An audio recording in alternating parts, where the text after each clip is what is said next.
They were mocked for inheriting a ruin, an abandoned home long forgotten. But beneath its dust, they found something powerful enough to change everything. They mocked her for it. A maid with nothing but debts and calloused hands inheriting a rotting house on the edge of nowhere. Take the cash and walk away, they laughed. But when Sarah Jenkins and her daughter stepped through that warped wooden door, they didn't find dust and decay. They found something else. A forgotten name, a warning written in trembling ink, and a secret buried beneath the earth, one powerful enough to change everything they thought they knew about her family and the world. What started as an inheritance born of pity ended as a revelation buried in blood and light. This is the story of how one woman cleaned away the lies of the past and uncovered a legacy the world tried to erase. And before I forget, where are you watching from today? We love seeing how far these stories reach. Enjoy the story. A life of forgotten promises is a debt that will always be paid. Sarah, a woman who had spent her life cleaning up after others, inherited a house she never knew existed. But this was no gift from a loving relative. It was a final, cryptic message from a man who had vanished from their lives, leaving behind a legacy of shame and a house full of secrets. Sarah Jenkins scrubbed at a stubborn stain on the marble floor, her reflection a tired-looking woman of 38. Her hands were rough, her knees ached, and her uniform, a crisp but cheap polo shirt and khaki pants, felt like a second skin she could never shed. For 15 years, she had been a maid, a ghost in the grand houses of the wealthy, leaving behind nothing but the scent of lemon polish and the echo of her quiet footsteps. Her daughter, 10-year-old Lily, sat at a polished mahogany dining table, her small legs dangling high above the floor. Lily was a splash of color in the monochrome world of her mother's work, her blonde hair a halo under the chandelier's glow. She was doing her homework, her brow furrowed in concentration, a sight that both warmed and broke Sarah's heart. Lily deserved more than a life spent waiting for her mother in the corners of other people's homes. "Almost done, sweetie," Sarah whispered, her voice barely a rustle in the cavernous room. Lily looked up and gave her a small, brave smile. "It's okay, Mom. I'm almost done too." That smile was Sarah's fuel. It got her through the long days, the condescending glances, and the gnawing feeling that she was failing her daughter. They were a team, a tiny island in a vast, indifferent ocean. But the tide was rising. Their small apartment, a cramped two-bedroom in a rundown building, was about to be sold. The new owners were raising the rent, and Sarah, with her meager savings, knew they would soon be homeless. The phone call came that evening, a jarring ring that cut through their quiet dinner of canned soup and toast. It was a lawyer, a man with a voice as dry as old paper, informing Sarah that her great-uncle, a man she hadn't seen since she was a little girl, had passed away. His name was Arthur, and he had left her something in his will. "He left me something?" Sarah repeated, her voice laced with disbelief. "I don't understand. He disappeared years ago." The lawyer cleared his throat. "Yes, well, it seems he's been living a rather reclusive life. He's left you his property, a house and a small parcel of land just outside of town." A house. The word hung in the air, a shimmering mirage. A house of their own, a place where no one could raise the rent, a place where Lily could have her own room, a yard, maybe even a dog. For a fleeting moment, hope, a long-forgotten guest, knocked on the door of Sarah's heart. But then came the mockery. The news of their inheritance spread through the small town like a weed. A maid inheriting the old Miller place, people whispered at the grocery store. That's a laugh. The Miller place, as it was known, was a local legend, a dilapidated house on the edge of town that had been abandoned for decades. It was a place children dared each other to approach on Halloween, a place whispered to be haunted, cursed, or both. The owner of the house where Sarah cleaned, a woman named Mrs. Gable with a voice as sharp as her diamond rings, cornered her in the hallway. "I heard about your windfall," she said, her lips curling into a smirk. "The old Miller place. How quaint. I suppose it's better than nothing for people like you." People like you. The word stung, a familiar poison. Sarah just nodded, her face a mask of polite indifference, while inside, shame and anger churned. The day they went to see the house was gray and overcast, the sky the color of a bruise. The taxi driver, a man with a mouthful of gossip, dropped them off at the end of a long, overgrown driveway. "This is it," he said, eyeing the two of them with a mixture of pity and amusement. Good luck. The house was worse than the rumors. It was a skeleton of a home, its paint peeling like sunburnt skin, its windows like vacant eyes. The porch sagged, the roof was a patchwork of missing shingles, and the yard was a jungle of weeds and thorns. Lily, who had been bubbling with excitement, fell silent. She clutched her mother's hand, her small fingers trembling. "Mommy," she whispered, "it's scary." Sarah's heart sank. This wasn't a dream come true, it was a nightmare. The house was a reflection of her own life, broken, neglected, and full of forgotten promises. But as she stood there, the wind whipping her hair across her face, a strange feeling washed over her. It wasn't just despair, it was defiance. This was theirs. This broken, forgotten place was theirs, and no one could take it from them. "It needs some work," Sarah said, her voice stronger than she expected. "But it's our home, Lily. Our home." They pushed open the front door, the hinges groaning in protest. The air inside was thick with the smell of dust and decay. But as her eyes adjusted to the gloom, Sarah saw something that made her catch her breath. In the center of the living room, covered in a thick layer of dust, was a large, wooden chest. And on top of the chest, a single, folded letter. It was addressed to her. For Sarah. With trembling hands, she opened it. The handwriting was shaky, the ink faded, but the words were clear. "My dearest Sarah, if you are reading this, then I am gone, and you have found your way home. I know I have not been a part of your life, and for that, I am truly sorry. I had to disappear to protect you, to protect what I was working on. This house, this land, it's all for you. But it's more than just a house. It's a key to a new future, a better future. Don't believe what they say about me. Don't believe the stories. The truth is in these walls. The truth is in the earth. Find it, and be brave. Your great uncle, Arthur Miller." A key? A new future? The letter made no sense. But as Sarah looked around the dilapidated room, at the dust motes dancing in the slivers of light, she knew one thing for certain. Her great-uncle hadn't just left them a house. He had left them a mystery. And for the first time in a long time, Sarah felt a flicker of something more than just survival. She felt a sense of purpose. The first few weeks were a blur of backbreaking work. Sarah quit her second job, the one in the evenings, and poured every spare moment, every ounce of her energy, into the house. She and Lily started with the yard, a wild, tangled mess that seemed to fight back with every weed they pulled. They filled dozens of trash bags with thorns and overgrown brush, revealing long-forgotten flower beds and a winding stone path. One afternoon, as they were clearing a thick patch of ivy from the side of the house, Lily let out a small cry of surprise. "Mom, look!" Beneath the ivy, half buried in the dirt, was a small, metal door. It was low to the ground, no bigger than a cellar window, and it was locked. There was no keyhole, no handle, just a small, round indentation in the center. "What is it?" Lily asked, her eyes wide with curiosity.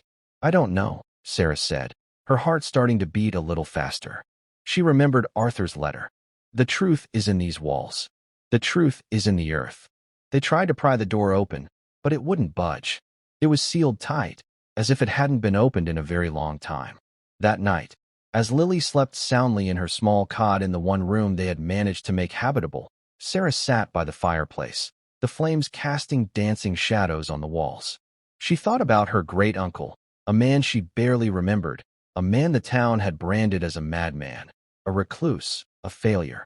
She remembered whispered conversations from her childhood, fragments of stories about a brilliant but strange man who had been a war hero, a self-taught engineer who had come home from the war with a head full of radical ideas. He had been working on something, they said, something that would change the world. An engine that could run on water. The townspeople had laughed at him, called him a fool. And then, one day, he was gone. He had vanished without a trace, leaving behind his house, his workshop, and the whispers that followed him like a ghost. Was that what was behind the small metal door? The truth about her great-uncle? The truth about his impossible invention? The next day, armed with a new sense of determination, Sarah went to the town's small library. The librarian, a kindly woman named Mrs. Peterson, remembered Arthur Miller. He was a brilliant man, she said, her voice soft with memory. Ahead of his time. He used to come in here for hours, reading books on physics, engineering, chemistry. He was always scribbling in his notebooks, his mind a whirlwind of ideas. She led Sarah to a dusty corner of the library, to a shelf of local history books.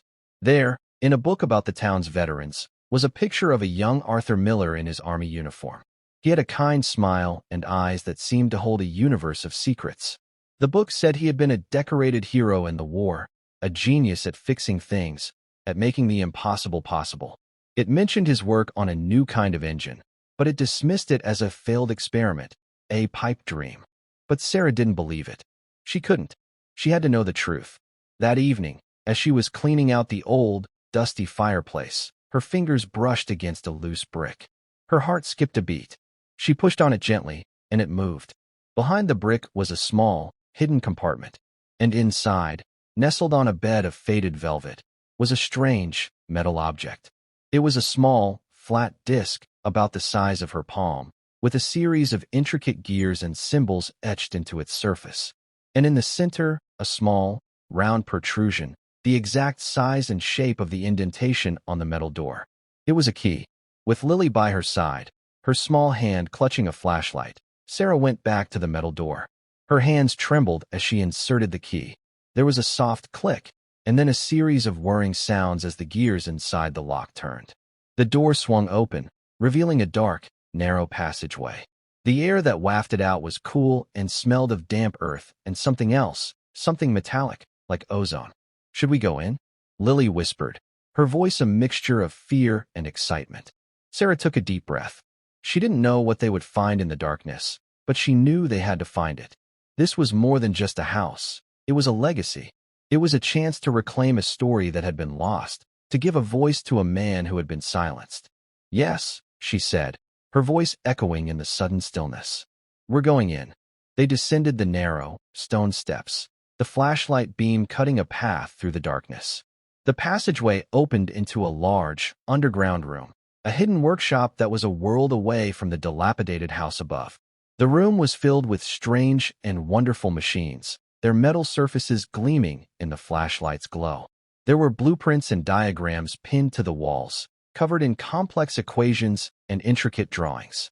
And in the center of the room, on a large, metal platform, was the most astonishing thing of all. It was an engine, but it was unlike any engine Sarah had ever seen.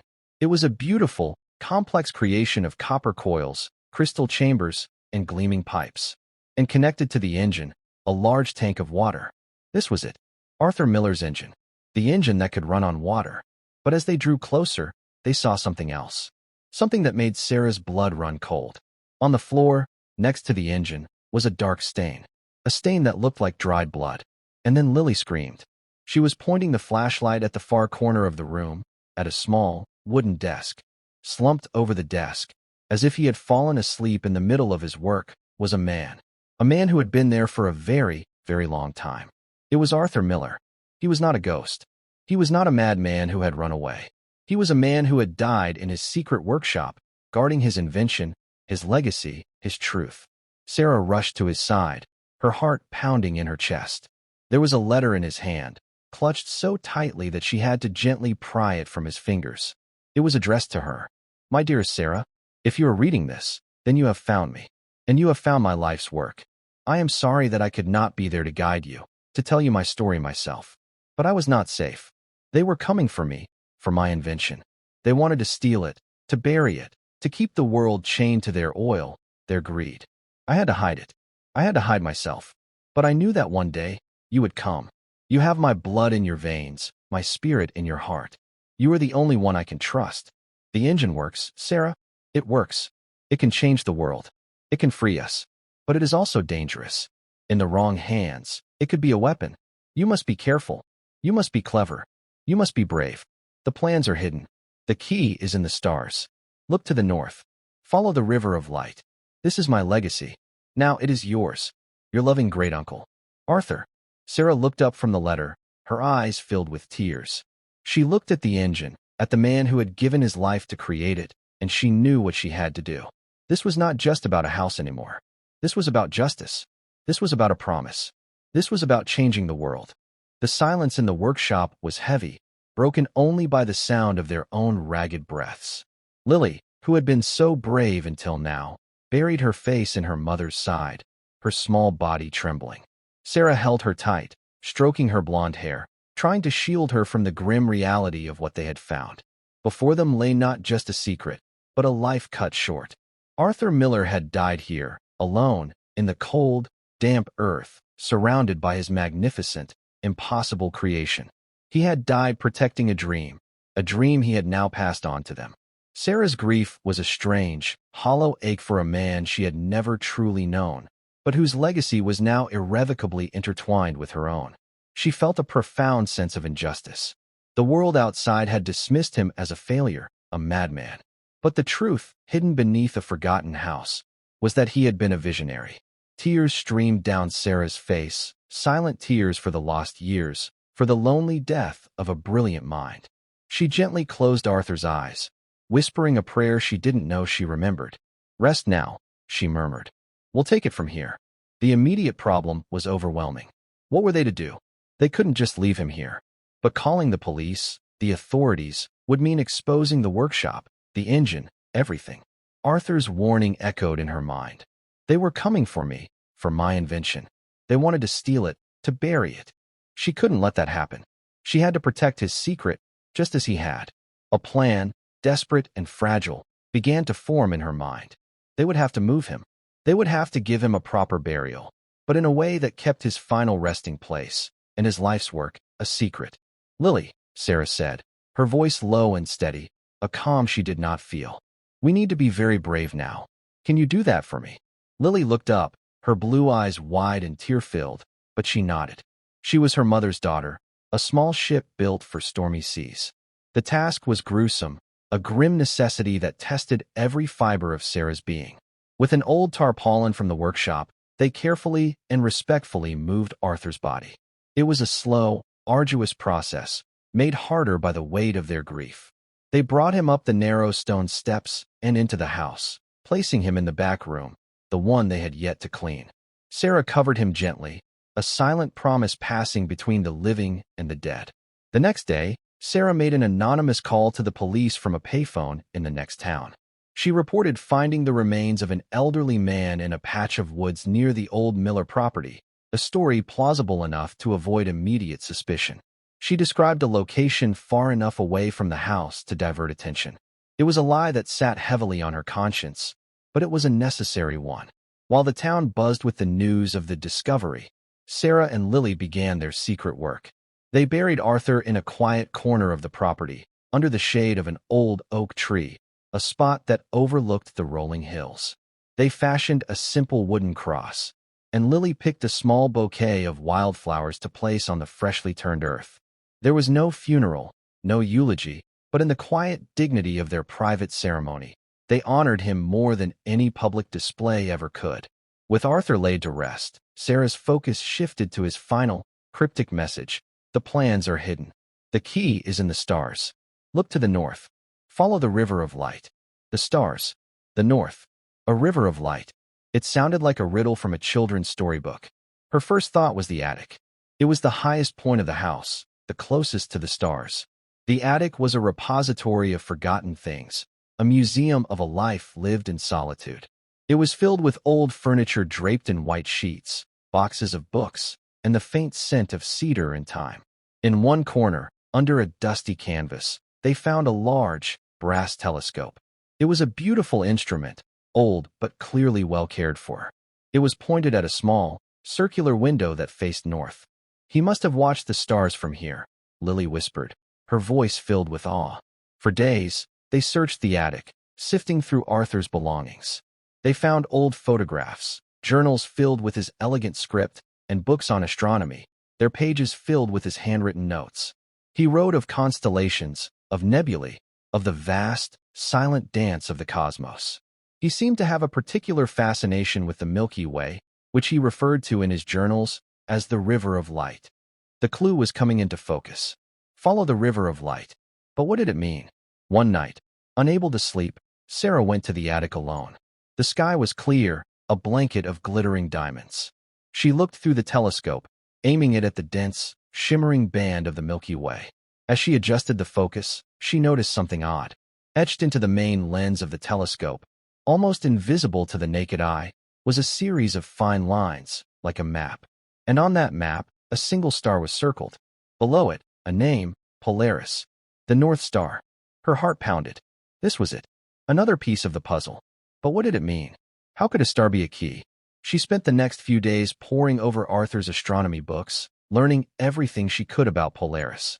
She discovered that it wasn't just a single star, but a triple star system. And in his notes, Arthur had written something that made her stop and read it again and again. 3 stars, 1 light. 3 points, 1 location. The constant in a universe of change. 3 points, 1 location. It had to be a map of the property. Armed with a compass and a tape measure, Sarah and Lily began to survey the land. It was a huge undertaking. The property was larger than she had realized, a sprawling piece of land with woods, a small creek, and rolling fields. They used the old oak tree where Arthur was buried as one point of reference. The second was a large, flat rock near the creek that Arthur had marked with a chiseled A in his journals. But they couldn't find the third point. Doubt began to creep in. Was she chasing a ghost? Was this all just the rambling of a lonely old man? The town's mockery echoed in her ears. Mrs. Gable's sneering face flashed in her mind. Maybe they were right. Maybe she was just a maid who had gotten lucky, a fool living in a fool's house. Just as she was about to give up, Lily, who had been exploring the edge of the woods, called out to her. "Mom, come see. There's a little house up here." It wasn't a house. It was an old, stone well, its opening covered with a heavy, wooden lid. And carved into the stone, so faint it was almost invisible, was a star. The North Star. This was the third point. They rushed back to the house, their hearts racing with renewed hope. Sarah drew a map of the property, marking the 3 points, the oak tree, the rock, and the well. She drew a line between each of them, forming a large triangle. And in the exact center of that triangle, where the lines intersected, was a single spot. A spot in the middle of an open field, a field that looked no different from any other patch of overgrown grass. They dug. For hours, they dug, their hands blistering, their backs aching. The sun beat down on them, and the earth was hard and unforgiving. Just as despair was beginning to set in again, the shovel hit something hard, a metallic thud that echoed in the quiet afternoon. They cleared away the dirt, their hands trembling with anticipation. It was a metal box, about the size of a shoebox, and it was locked. But this time, there was no keyhole, no strange disc. Just a smooth, metal surface. Sarah looked at the box, her brow furrowed in concentration. How did it open? She thought back to Arthur's notes, to his fascination with the stars. 3 stars, 1 light. She remembered something else from his journals, a passage about Polaris being used for navigation, about how its position in the sky was constant. And she remembered the small, circular window in the attic, the one the telescope was pointed at. Leaving Lily to guard their discovery, Sarah ran back to the house, up to the attic. She looked at the window. It wasn't just a window. It was a skylight, designed to let in the light from a single point in the sky. She realized what she had to do. That night, under the silvery glow of the moon, they brought the box to the attic. Sarah positioned it directly under the skylight, in the path of the starlight from Polaris. And then, she remembered the key, the strange, metal disc that had opened the workshop. She had kept it, a memento of their discovery. On a hunch, she placed the disc on top of the box. For a moment, nothing happened. And then, as the faint, ancient light of the North Star filtered through the skylight and hit the disc, something incredible happened. The symbols on the disc began to glow, a soft, blue light. A low humming sound filled the attic, and with a soft click, the box opened. Inside, nestled on a bed of black velvet, were not blueprints, not diagrams, but a series of thin, crystal plates. They were cool to the touch, and when Sarah held one up to the starlight, it seemed to come alive. Intricate patterns, like microscopic circuits, glowed within the crystal. And there was another letter. Sarah, if you have found this, then you have proven yourself worthy.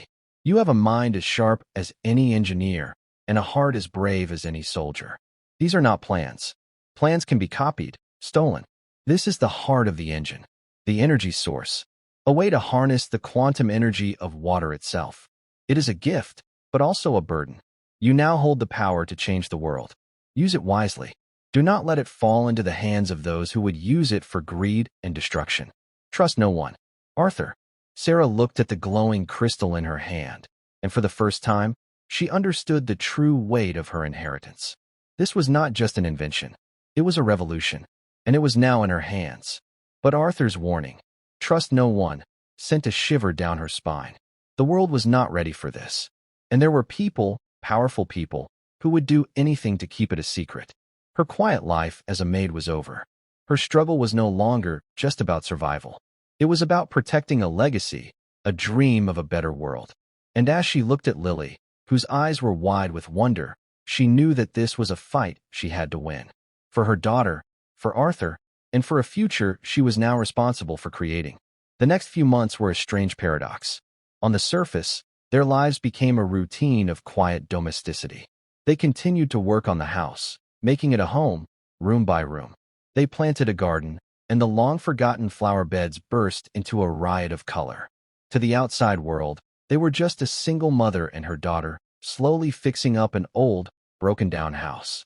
But beneath the surface, their lives were a whirlwind of secret activity. Every night, after Lily was asleep, Sarah would go down to the workshop. She would study Arthur's journals, his notes, his diagrams. She had no formal training in engineering or physics, but she had a sharp, curious mind, and Arthur's notes were so clear, so precise, that it was like he was there, guiding her, teaching her. She learned about quantum mechanics, about zero-point energy, about the incredible, untapped power hidden within a single drop of water. It was a new language, a new world, and she devoured it with a hunger she hadn't felt in years. She began to experiment, making small adjustments to the engine, following Arthur's final, unfinished notes. She was careful, methodical, her hands, once calloused from scrubbing floors, now deft and sure as she handled delicate wires and calibrated sensitive instruments. Lily, too, had a role to play. She became the keeper of the secrets, the guardian of their hidden world. She would stand watch while Sarah worked, her sharp eyes and ears a better security system than any alarm. She learned to read the sky, to identify the constellations, to understand the celestial map that had led them to their treasure. She was no longer just a little girl. She was a co-conspirator, a partner in the greatest secret the world had ever known. But secrets, like water, have a way of seeping out. The town was still watching them. Their quiet, reclusive life was a source of endless gossip. How could a maid, a woman with no money, afford to fix up a house, to buy supplies, to live without a job? Mrs. Gable, her former employer, was particularly suspicious. She would drive by the house slowly, her eyes narrowed, her face a mask of jealous curiosity. She had always looked down on Sarah, had always seen her as someone insignificant, someone beneath her. The thought that Sarah might have something she didn't, a secret, a treasure, was more than she could bear. One afternoon, a man in a black suit showed up at their door. He was tall and thin, with cold, gray eyes and a smile that didn't reach them. He said he was from the county assessor's office, that he was there to reevaluate the property value for tax purposes. Sarah's blood ran cold. She knew, with a certainty that chilled her to the bone, that he was lying. His questions were too specific, too pointed. He asked about the history of the property, about Arthur Miller, about any unusual discoveries they might have made. Sarah played the part of the simple, unassuming woman she had once been. She offered him a glass of lemonade, answered his questions with a shrug and a smile, and pretended to know nothing about anything. But inside, her mind was racing. They were coming for me. Arthur's words. The man in the suit was one of them. She knew they couldn't stay here forever. The workshop, the engine, it was all too exposed. They needed to move it, to hide it somewhere safe, somewhere no one would ever think to look. But where? And how? The answer, once again, came from Arthur's journals. In one of his last entries, he wrote about a contingency plan, a place of last resort. He called it the heart of the mountain. He described a series of natural caves in the mountains north of the town, a place he had discovered as a boy, a place that was hidden, inaccessible, and safe. He had even started to prepare it, to move some of his equipment, to create a second, even more secret workshop. It was a daunting task. The mountains were rugged, the caves remote, but it was their only option. They began to prepare. They packed the crystal plates, the heart of the engine, into a specially designed, lead-lined box. They dismantled the most critical components of the engine, the parts that were unique, irreplaceable. They worked at night, under the cover of darkness, moving the equipment in small, painstaking trips, using an old, beat-up pickup truck Sarah had bought with the last of her savings. It was a race against time. The man in the suit had been the first warning.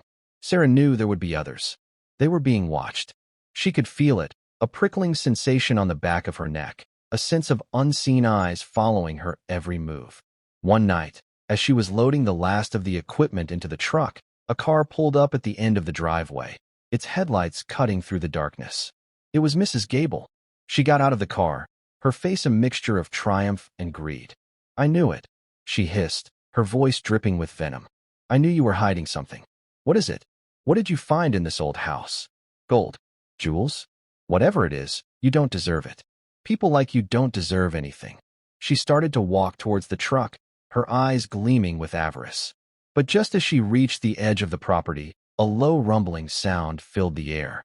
The ground began to shake, and the old, stone well, the one that had been the third point on Arthur's map, began to glow with a strange, blue light. Mrs. Gable screamed, a sound of pure terror, as a geyser of water erupted from the well, shooting high into the air, a shimmering fountain of pure energy. It wasn't just water. It was alive, glowing, humming with a power that was ancient and terrifying. Sarah had done it. Following Arthur's notes, she had created a failsafe, a way to protect the workshop, to erase all traces of their secret. She had connected the engine's power source to the underground spring that fed the well, creating a powerful, localized earthquake, a surge of energy that would collapse the workshop, burying it under tons of rock and earth. Mrs. Gable scrambled back to her car and sped away, her tires squealing in the night. She had seen something she couldn't explain, something that defied logic, something that would haunt her nightmares for the rest of her life. She would tell her story, of course, but who would believe her? They would call her crazy, just as they had called Arthur Miller crazy. The irony was not lost on Sarah. She and Lily watched as the last of the glowing water subsided, as the ground fell silent. The workshop was gone. Arthur's secret was safe. They got into the truck and drove away, not looking back. The house, their home, was now just a shell, a monument to a secret it no longer held. They were heading north, to the mountains, to the heart of a new life, a new purpose. The road ahead was uncertain, fraught with danger. They were fugitives, guardians of a secret that could change the world or destroy it. But as Sarah looked at her daughter, asleep in the passenger seat, a sense of calm washed over her. They had faced the ghosts of the past, had stared into the eyes of greed and fear, and they had won. They were not just a maid and her daughter anymore. They were pioneers, protectors, the keepers of a legacy of light. And their journey was just beginning. The journey to the heart of the mountain was a grueling test of endurance and will. For 3 days, they drove north, staying on back roads, sleeping in the truck, and living on stale sandwiches and lukewarm water. Sarah's meager savings were dwindling fast, and the uncertainty of their future was a constant, gnawing presence. Yet, with every mile that separated them from their old life, a sense of liberation grew. They were no longer victims of circumstance. They were architects of their own destiny, fugitives on a quest for a better world. The mountains rose from the plains like ancient, sleeping giants, their peaks shrouded in mist. Following the faded, hand-drawn map from Arthur's journal, Sarah navigated the treacherous, unpaved roads, the old pickup truck groaning in protest. Finally, they reached a place where the road ended, a place that seemed untouched by time, a wilderness of towering pines and granite cliffs. According to the map, the entrance to the caves was hidden behind a waterfall, a shimmering curtain of water cascading down a sheer rock face. It seemed impassable, a dead end. But Arthur's notes were precise. Walk through the water, and you will find the door. With Lily clinging to her back, Sarah took a deep breath and plunged through the icy cascade. For a terrifying moment, the roar of the water was deafening, the force of it threatening to sweep them away. But then, they were through, standing in a wide, dry cavern, the entrance completely concealed by the waterfall. The cave system was a natural wonder, a network of vast chambers and narrow passageways, sculpted by centuries of flowing water. In the main chamber, the largest of them all, they found the beginnings of Arthur's second workshop.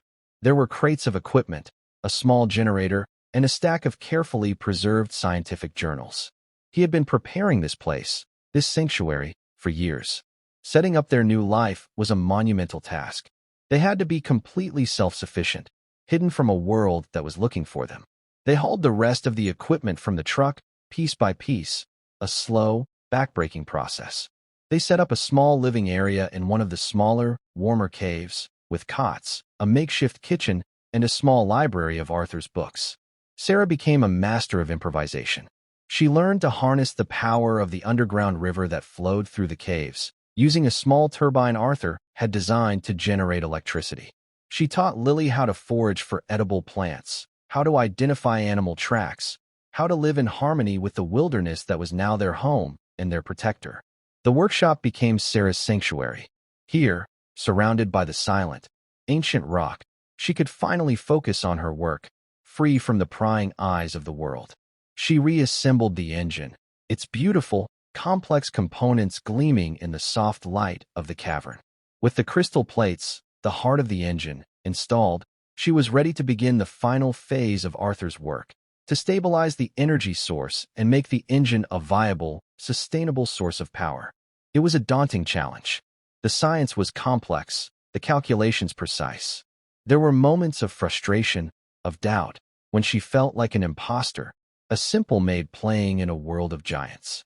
But then she would look at Arthur's notes, at his elegant, confident script, and she would feel his presence, his belief in her.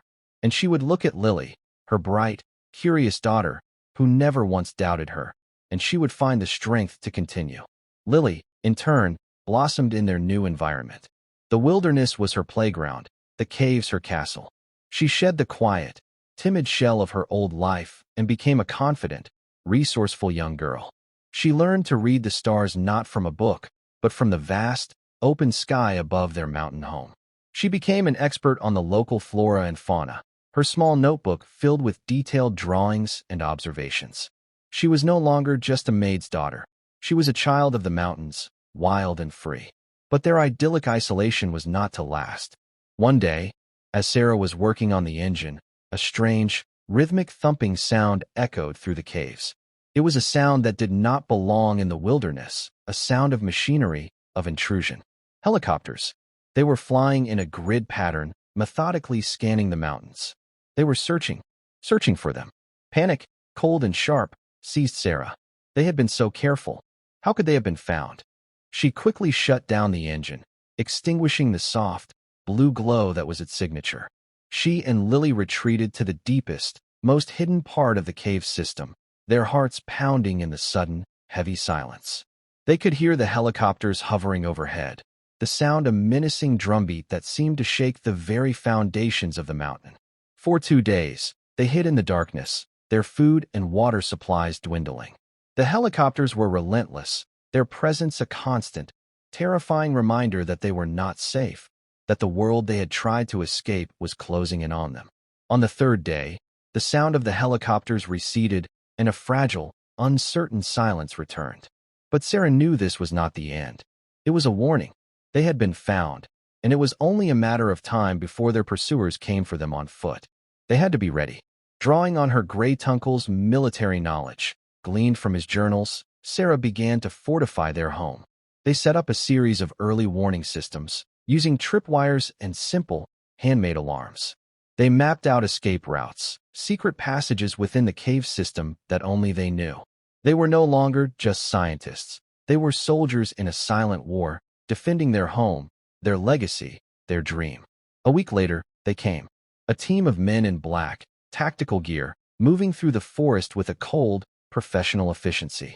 Sarah and Lily watched them from a hidden lookout point, their hearts in their throats. They were heavily armed, and they were using sophisticated tracking equipment. They were not just looking for a lost old man's invention. They were hunting. The men found the waterfall, just as Sarah had known they would. They were methodical, professional, but they were not prepared for what awaited them. They had expected to find a frightened woman and a child. They had not expected to find a fortress. Sarah, using her knowledge of the caves and Arthur's ingenious, non-lethal traps, began to fight back. A sudden rock slide, triggered by a carefully placed lever, blocked the main entrance to the cave. A disorienting blast of sound, created by a series of strategically placed echo chambers, confused and separated the team. A thick, non-toxic smoke, created from a mixture of local plants, filled the passageways, obscuring their vision. She was not a killer. She would not stoop to their level. But she would defend her home. She would defend her daughter. She would defend Arthur's dream. She and Lily moved through the caves like ghosts, always one step ahead of their pursuers. They were outnumbered, outgunned, but they had one advantage the men in black did not. They were fighting for something they believed in. The final confrontation took place in the main chamber, in the shadow of the magnificent, silent engine. The leader of the team, a man with a scarred face and cold, dead eyes, finally cornered them. "It's over," he said, his voice a low growl. "Give us the engine, and we'll let you live." Sarah stood her ground, her body shielding Lily, her face a mask of defiance. "This engine is not for you," she said, her voice clear and strong. "It's not for your greed, your wars, your destruction.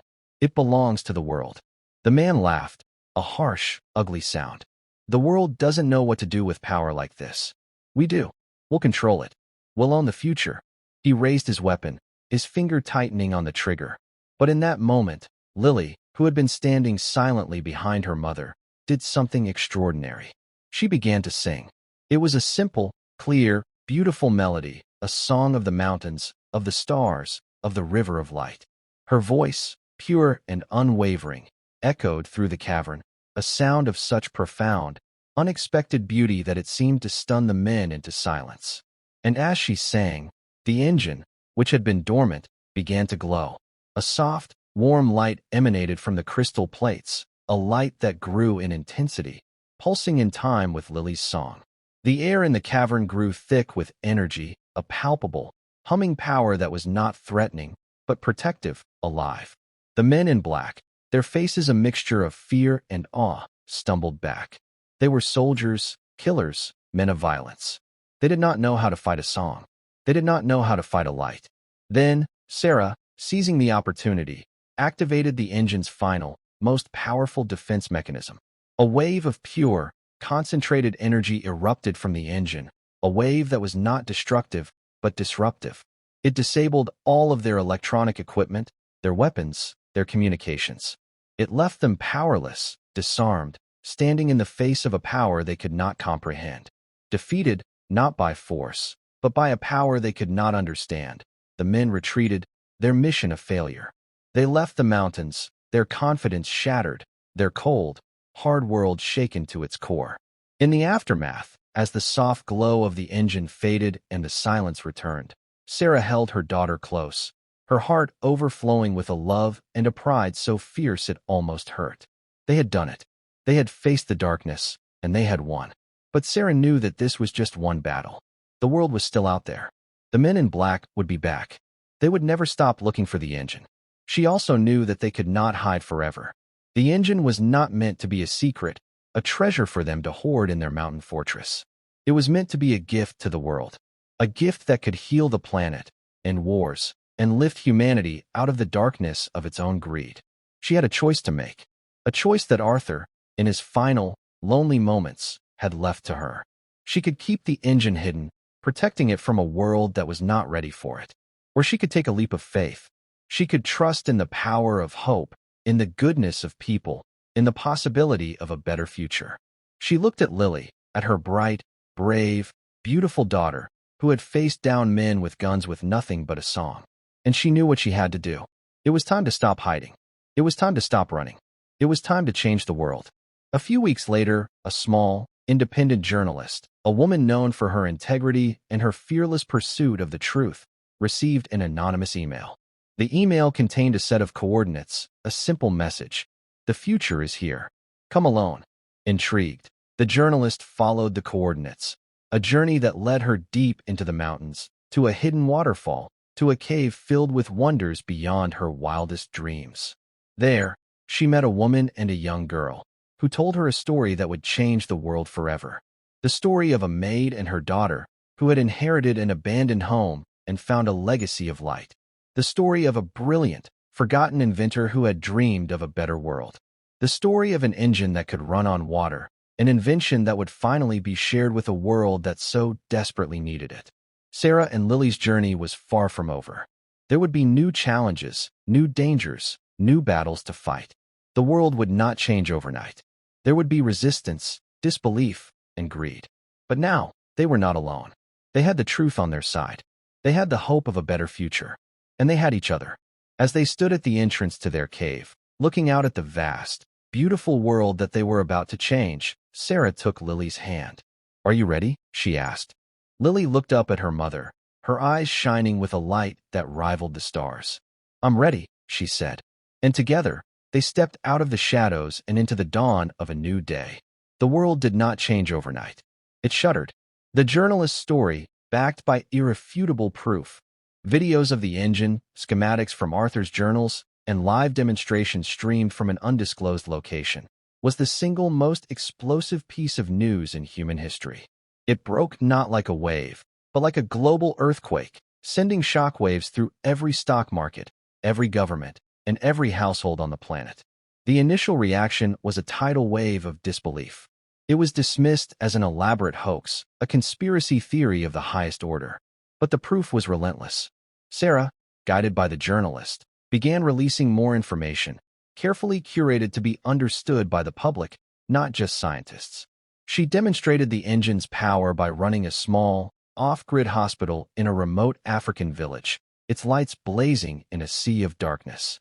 The world watched, mesmerized. The powers that Arthur had feared reacted with predictable fury. Oil and energy stocks plummeted, creating a panic that threatened to collapse the global economy. Disinformation campaigns, slick and well-funded, flooded the internet, painting Sarah as a terrorist, a fraud, a mentally unstable woman who had stolen a dead man's fantasies. Mrs. Gable, tracked down by reporters, gave a rambling, hysterical interview about blue lights and geysers, a performance that only served to make her a national laughingstock and, paradoxically, lend a strange, new credibility to Sarah's story. The men in black vanished back into the shadows, their strategy shifting from overt force to covert manipulation. But they were too late. The idea, the beautiful, impossible truth of it, had been set free. It could not be unlearned. Sarah and Lily no longer lived in the heart of the mountain. Their cave had become a protected, historical site, a monument to the quiet revolution that had started there. They now lived in a secure, modest home in Geneva, under the protection of a newly formed international consortium, the Arthur Miller Foundation, funded by a coalition of forward-thinking nations and philanthropists. Their lives were a whirlwind of meetings with scientists, engineers, and world leaders. Sarah, the woman who had spent her life being invisible, was now one of the most famous and influential people on the planet. She navigated this new world with the same quiet dignity and unshakable resolve she had used to scrub floors and pull weeds. She wore simple clothes, spoke in plain, clear language, and never once let the powerful men in their tailored suits forget that this technology was not a commodity to be bought and sold. It was a legacy. It was a promise. Her primary condition for sharing the technology was that it could never be patented. It was to be open source, a gift to humanity, just as Arthur had intended. The Foundation's first project was to create small, easy-to-build household units, allowing individual families to go off-grid, to free themselves from the shackles of energy poverty. The first units were being deployed in developing nations, in disaster zones, in places the old world had forgotten. Lily, now 11, was handling the change with a wisdom that belied her years. She was a global celebrity, the child of light, as the media had dubbed her, but she remained grounded, her mother's anchor in the storm of their new reality. She was receiving a world-class education from private tutors, but she missed the mountains, the quiet wisdom of the forest, the feeling of the earth beneath her bare feet. One cool evening, 6 months after they had stepped out of the shadows, Sarah found Lily on the balcony of their apartment, looking out at the glittering lights of the city. The telescope from Arthur's attic, their first key to the mystery, stood beside her. "What are you looking at?" Sarah asked, wrapping a blanket around her daughter's shoulders. "Polaris," Lily said, her voice soft. "It looks different here. Brighter, maybe. Or maybe I'm just seeing it differently now." We're both seeing everything differently now, Sarah said, her gaze drifting over the city, a city whose lights would soon be powered by a dream born in a dusty, forgotten house. The fight was far from over. There were political battles to be won, corporate dragons to be slain, and the long, slow work of healing a wounded planet to be done. The men in the shadows were still there, waiting, plotting. But as she stood there, with her daughter by her side, Sarah felt not fear, but a profound sense of peace. They had done more than just survive. They had brought a new light into the world. He would be proud of you, Lily said, her head resting on her mother's shoulder. Great Uncle Arthur. He would be proud of us, Sarah corrected her gently. We did it together. She looked up at the North Star, the constant in a universe of change, the celestial guide that had led them on this impossible journey. It had guided them out of a life of poverty and despair, through a legacy of secrets and shadows, and into a future she could never have imagined. A future that was still being written, one drop of water, one ray of light at a time. The maid and her daughter had inherited more than a house. They had inherited the dawn. And now, they were sharing it with the world. And that's where we'll end the story for now. Whenever I share one of these, I hope it gives you a chance to step out of the everyday and just drift for a bit. I'd love to know what you were doing while listening. Maybe relaxing after work, on a late-night drive, or just winding down. Drop a line in the comments. I really do read them all. And if you want to make sure we cross paths again, hitting like and subscribing makes a huge difference. We are always trying to improve our stories, so feel free to also drop your feedback in the comment section below. Thanks for spending this time with me.